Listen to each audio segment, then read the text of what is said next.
le groupe Maxer Kerbamba a initié une formation d'envergure à l'informatique. La cible immédiate, la zone rurale. C'est d'ailleurs ce qui explique le passage du groupe dirigé par Alioune John à Nguyen, Ndianda, Mbodjen, entre autres, avant d'atterrir à la commune de Ndiaganiao.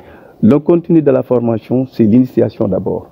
Initier, en tout cas, la communauté éducative sur le concept, n'est-ce pas, du numérique.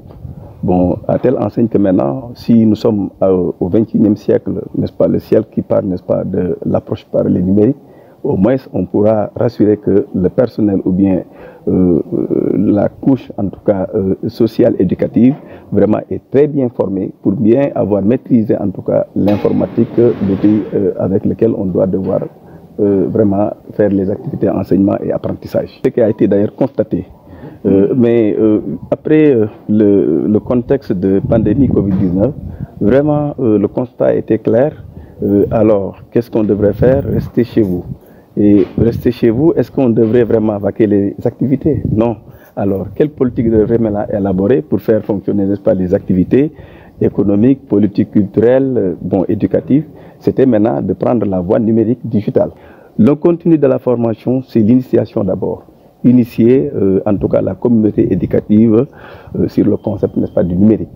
Bon, à telle enseigne que maintenant, si nous sommes au XXIe siècle, n'est-ce pas, le siècle qui parle, n'est-ce pas, de l'approche par les numériques, au moins on pourra rassurer que le personnel ou bien la couche, en tout cas sociale éducative, vraiment est très bien formée pour bien avoir maîtrisé, en tout cas, l'informatique, l'outil avec lequel on doit devoir vraiment faire les activités enseignement et apprentissage. D'autres activités du groupe sont prévues à travers le Sénégal, comme l'avaient souligné les responsables du ministère de l'Éducation nationale, qui disent suivre de près le groupe Maxer au regard du travail remarquable qu'il abat.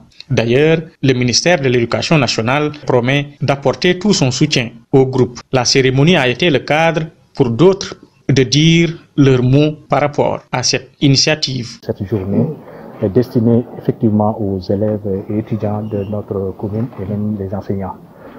Ça rentre aussi dans le cadre justement des vacances qui vont remplacer peut-être les activités de sport qu'on avait l'habitude de faire durant cette période-là. Mais avec la pandémie, donc nous avons dit qu'on va essayer de voir un autre format, d'impliquer la jeunesse en tout cas à participer et à faire des vacances cette année-ci. C'est dans ce cadre-là que nous avons pris l'initiative vraiment d'organiser ces vacances numériques pour tout simplement former nos élèves et nos étudiants. Des autorités comme le maire de Ndiaganiao, des responsables politiques du parti au pouvoir et d'autres cadres de la localité ont répondu présent à l'appel du PDG de Maxer, une manière de lui témoigner de leur engagement à ses côtés pour réussir son projet.